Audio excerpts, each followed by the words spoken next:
เวลา 8:10 นาทีของวันที่ 2 ธันวาคม 1975 อันเป็นเวลาประวัติศาสตร์ได้มาถึงเจ้าสุพรรณวงศ์ในนามคณะประธานได้ขึ้นอ่านมติเกี่ยวกับการสร้างตั้งสาธารณรัฐประชาธิปไตยประชาชนลาว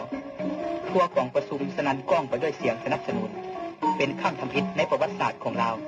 ประชาชนลาวได้กลายมาเป็นเจ้าของประเทศชาติเจ้าของตนเองและเจ้าของสังคมอย่างแท้จริง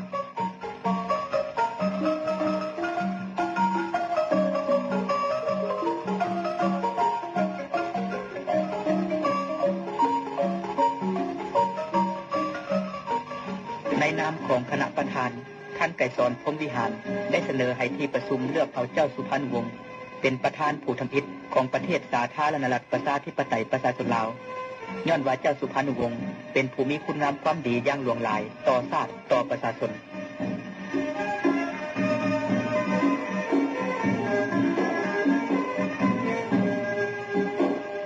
กองประชุมใหญ่ผู้แทนประชาชนทั่วประเทศได้เป็นเอกฉันท์อย่างสมบูรณ์ในการเลือกเอาเจ้าสุพรรณวงศ์เป็นประธานประเทศสาธารณรัฐประชาธิปไตยประชาชนลาวกองประชุมใหญ่ผู้แทนประชาชนทั่วประเทศได้เป็นเอกฉันท์กันเลือกเอาเจ้าศรีสว่างวัฒนาเป็นที่ปรึกษาของประธานประเทศสาธารณรัฐประชาธิปไตยประชาชนลาวในฐานะเป็นประธานประเทศสาธารณรัฐประชาธิปไตยประชาชนลาวเจ้าสุพรรณวงศ์ได้บ่งตัวท่านไกรสอนพรหมวิหารให้ประกอบรัฐบาลสาธารณรัฐประชาธิปไตยประชาชนลาวขึ้น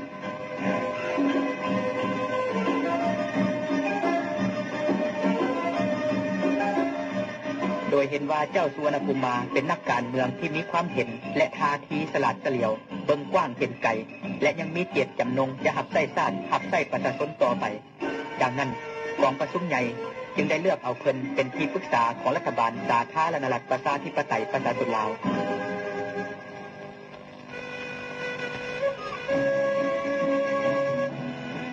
เวลา 15 โมงของวันที่ 2 ธันวาคม 1975 กองประชุมใหญ่ผู้แทนประชาชนทั่วประเทศได้ปิดลงอย่างมีไสสง่างามบรรดาผู้แทนต่างมีความห้อนใจที่จะนำเอาข่าวโศกข่าวใสนี้ลงไปเผยแพร่ให้มวลชนในคงเขตที่ตนประจำการ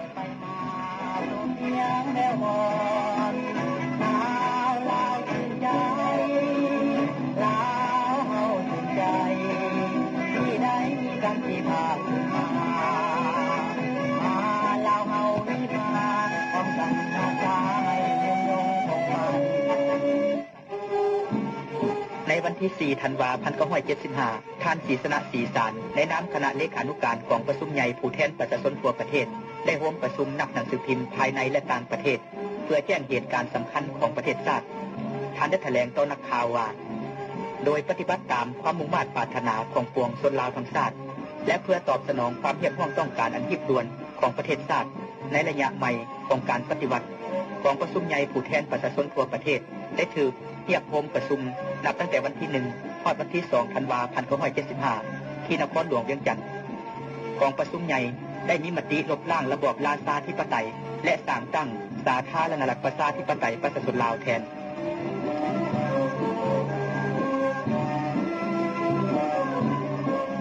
โดยมีความเบิกบานมวลซืนต่อผลสำเร็จอันสง่างามของกองประชุมใหญ่ผู้แทนประชาชนทั่วประเทศบรรดาอ้ายเอ้ยน้องกรรมกรโฮมพิมพ์ของกองบัญชาการสูงสุดกองทัพปลดปล่อยประชาชนลาวได้จัดพิมพ์เอกสารต่างๆของกองประชุมโดยบ่หัวซาถึงการอิดเมื่อยเพื่อแจกจ่ายให้กองทัพและประชาชนในทั่วประเทศ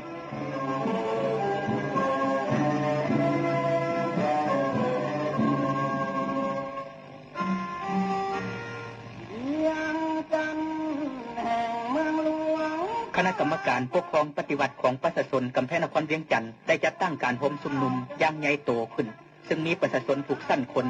ภายในนครเวียงจันทน์เข้าร่วมเป็นหมื่นๆคนเพื่อชมเชยผลสำเร็จของกองประชุมใหญ่ผู้แทนประชาชนทั่วประเทศและคำนับการสร้างตั้งระบอบสาธารณรัฐประชาธิปไตยประชาชนลาว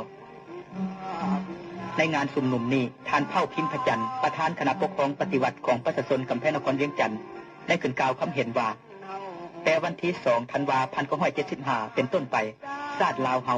ได้พุ่งออกจากการมีกลิ่นอายสาบเหม็นของระบอบราชาธิปไตยไปสู่ยุคสมัยสีแดงเต็มดวงแล้ว